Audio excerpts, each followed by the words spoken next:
Sir భవిష్యత్తులో YCP party పరిస్థితి ఏంటి? అవకాశం ఉంటుంటారా అధికారం రావడానికి? 100% నేను వచ్చే అవకాశం ఉందేమో అని అనిపిస్తుంది చూస్తూ ఉంటే. బట్ చాలా ముందు కదా నేను మాట్లాడడం. బట్ నిన్న వచ్చిన జనాలు కానీ మొన్న అయిపోయింది, వైసీపీ పరిస్థితి అయిపోయింది, మునిగిపోయానా అని చెప్పంటారు. జగన్మోహన్ రెడ్డి త్వరలో రేపు మాపు జైలుకి వెళ్తారని చెప్పి పదే చెప్తాను. ఇంకా జగన్మోహన్ జైలుకి వెళ్తే ఇంకా పార్టీ భూస్థాపితం అని చెప్పంటారు. ఆ పరిస్థితి ఉండదంటారా వైసీపీ పార్టీ? నేను మరింత 40% ఓట్ బ్యాంక్ మీరు ఒక గంటలో ఇటువంటి విషయాలు నాతో మాట్లాడలేరు. ఆంధ్రప్రదేశ్ రాష్ట్ర రాజకీయాల చరిత్రను తెలుసుకుని మాట్లాడాలి ఎవరైనా సరే. ఈ రాష్ట్ర రాజకీయాల చరిత్రని ప్రజలు, ఈ సమాజంలో వివిధ వర్గాలు, గుంపులు, కులాలు, మతాలు, వీటి యొక్క బిహేవియర్, పొలిటికల్ బిహేవియర్, రాజ్యం పట్ల గుంపులకున్న కాంక్ష, ఆకాంక్ష, ఇన్ని విషయాలు కదా డిసైడ్ చేసేది. కాబట్టి ముందు నేను అడిగి అందరినీ I'm requesting only one thing to anybody. ఎందుకు మాట్లాడతారు? నిన్న Jaganmohan Reddy we cannot answer for everything. We cannot answer, that is not our job. మనమేందో మనం చెప్పాలి. నువ్వేదో అజెండా ఇస్తే ఆ అజెండా నేను కొట్టుకుపోవడం ఏంటి? నేను చెప్తా ఉన్నాను, ఆఖరికి మెడికల్ కాలేజ్ ప్రైవేట్ పరం చేస్తూ ఉన్నారు, చేయబోయే ఆలోచన చేస్తూ ఉన్నారు. ప్రైవేట్ పరం పీపీపీ 3 కింద ప్రైవేట్ పరం అయితే 50% సీట్లు ఆఖరికి అప్పనంగా మేనేజ్మెంట్ కోటకి వెళ్ళిపోతాయి. అంటే 50% సీట్లు అయిపోతాయంటే దాదాపు ఈ 15 కాలేజీలో 1500 సీట్లు దాదాపు పోతాయి. అందులో 750 సీట్లు డబ్బులు ఫీజుల మీద డిపెండ్ అవుతాయి. 750లో ఎస్సీలు, ఎస్టీలు, బీసీలు, మైనారిటీలు, ఈబీసీలు కూడా ఇప్పుడు ఉంది ఆఖరికి. అదేదో ఈ ఎకనామికల్ బ్యాక్వర్డో లేకుంటే ఇంకో బ్యాక్వర్డ్ ఏదో గవర్నమెంట్ ఆఫ్ ఇండియా పెట్టింది. ఇవి ఉన్నాయి. మరి పేదలంతా ఏమైపోవాలి? డబ్బులు ఉంటేనే డాక్టర్ కావాలా? ఇవి మాట్లాడాలి కదా. ఇది కదా అజెండా. ఇది అజెండా కాకుండా ఆ అజెండా మాట్లాడతావా? ఇదే ఎంతసేపు పొలిటికల్ అజెండా ఈ రాష్ట్రంలో? ఇంకో అజెండా లేదా? ప్రజల గురించి ఆలోచించరా?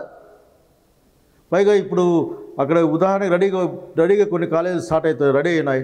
ఒక టెరిషరీ కేర్ హాస్పిటల్ వచ్చిందనుకోండి, అంటే మెడికల్ హాస్పిటల్ వస్తే ఆ ప్రాంతం అంతా కొద్ది వైద్యం అందుబాటులోకి రాదా? బీదా బిక్కి అక్కడ బతుక్కోరపోయి మరి ఏమంటాం వస్తుంది మీకు? ప్రైవేట్ కాలేజీలు లేకపోతే వాళ్ళు ఉరికి చేస్తారు. గవర్నమెంట్ అంటే అధికారం ఉంటుంది ప్రజలకి, ఎందుకు వాడే గవర్నమెంట్ కాబట్టి. ఏమంటాం? కాబట్టి చాలా విషయాలు మాట్లాడిన పెద్దానికి మాట్లాడుతూ పోతే నీకు టైం, నీ జీవితం చాలదు. నాకు ఆల్రెడీ నేను నీకు చాలా పెద్దవాడిని కాబట్టి నా జీవితం ఇంత బదులు ఆగిపోతుంది. కనుక వాట్ ఐఎమ్ రిక్వెస్టింగ్, ఈ సొసైటీ గురించి ఆలోచించమని కోరుతా ఉన్నా. ఏదో ఎప్పుడు జరిగింది అప్పుడు జరిగింది. ఈ భవిష్యత్తు సొసైటీ ఎట్లా ఉండాలి అని ఆలోచించండి ఫస్ట్. అప్పుడు మారిందంటారు, మార్పు వచ్చింది. ఐ థింక్ ఉమ్మడి రాష్ట్రం డిఫరెంట్. అసలు వేర్ యూఆర్ కంపేరింగ్ దట్ కైసే కంపేర్ కడితే అప్ప. ఆరోగ్యం బాగాలేకుంటే వైద్యం చేయించాం, చదువుకుంటామంటే ఫీజులు కట్టాం, అడిగేవాడిని కాదనకుండా ఇండ్లు ఇచ్చాం. శాచ్యురేషన్ అనే పదాన్ని గవర్నమెంట్లో శాచ్యురేషన్, పార్టీలు లేదు, ఏమి కులం లేదు, మతం లేదు, శాచ్యురేషన్ అని కాన్సెప్ట్ తెచ్చిన డోంట్ కంపేర్ విత్ దట్. అసలుకి ఇది వీళ్ళ ఆర్థిక, రాజకీయ, సామాజిక ఫిలాసఫీలో తేడా ఉంటుంది. చంద్రబాబు నాయుడు గారు పూర్తిగా ఆలోచన ప్రైవేట్ కార్పొరేట్ సెక్టర్ వైపు ఉంటుంది.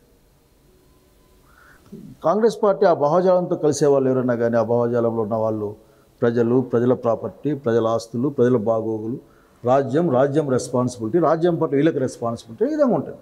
సో ఇదే ఒక గంట ఇది చెప్పాను కదా. ఆంధ్రప్రదేశ్ రాజకీయాలను మాట్లాడాల్సి వస్తే మీరు ఏమేమి మాట్లాడతారు? అసలు ఎన్నైనా మాట్లాడచ్చు, ఏటికైనా మాట్లాడచ్చు. ఈ 70-80 ఏళ్ళకే మాట్లాడచ్చు, లేదంటే 1000-1500 సంవత్సరాల నుంచి కూడా మాట్లాడచ్చు. ఎవరు ఏంటి, ఏ రాజ్యం ఎట్లా ఏర్పడింది, ఎందుకు కూలిపోయింది, అసలు ఎవరు కలిసి ఉన్నారు, ఎవరు విడిపోయారు, అసలు కులం ఏంది, మతం ఏంది మాట్లాడచ్చు. దాని దూరం ఎందుకు మనకి? అంటే వైఎస్ఆర్ గారు చనిపోయినప్పుడు మీరు కూడా మంత్రిగా ఉన్నారు కదా? లేదు, నేను గవర్నమెంట్ విప్పుగా ఉన్నారు. అంటే ఆ టైంలో రాజశేఖర రెడ్డి గారు బాడీని అక్కడ పెట్టి సంతకాలు సేకరణ చేశారు. జగన్మోహన్ రెడ్డి సీఎం చేయటం అనేది అప్పుడప్పుడు ప్రయోగిస్తుంటారు, ఆ పదాన్ని వాడుతుంటారు. అబద్ధం అది. నిజంగా జరిగిందంటారు? అసలు అబద్ధం అది.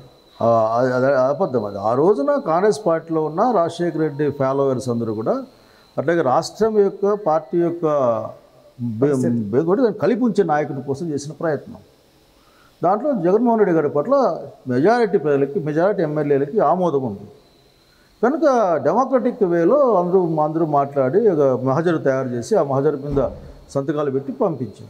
దట్ దాంట్లో జగన్మోహన్ రెడ్డి పేరు ఉంది కానీ జగన్మోహన్ రెడ్డి పాత్ర లేదు. అంటే పదే వాడుతుంటారు, తండ్రి సేవ వాడుతుంటారు. ఇప్పుడు వాటికైనా వీడు తండ్రి సేవని పక్కగా పెట్టి సంతకాలు పెట్టించింది ఎక్కువ సంతకాలు పెట్టించింది నేనే. ఓకే, విప్పు కాబట్టి ఆ రోజున అందరూ మా దగ్గరే ఉండేవాళ్ళు. అదే మేము పోయాం, కొంతమంది ఎమ్మెల్యేలకు మేము పోయాం, మాట్లాడాము. నాతో అయితే ఎవరు మాట్లాడలేదు. నాతో ఇంకే మా రగన్న ఇట్లా వాళ్ళంతా కలిసి అనుకుని మాట్లాడితే సరే చేస్తాను. అందుకే అట్లా మాట్లాడుతూ ఉంటారు అప్పుడప్పుడు, బాగుంటుంది కదా అని. ఏం చేస్తాం, వాళ్ళకు ఉపయోగపడుతుంది కదా సెంటిమెంట్లు అనుకుంటుంటారు. We cannot help.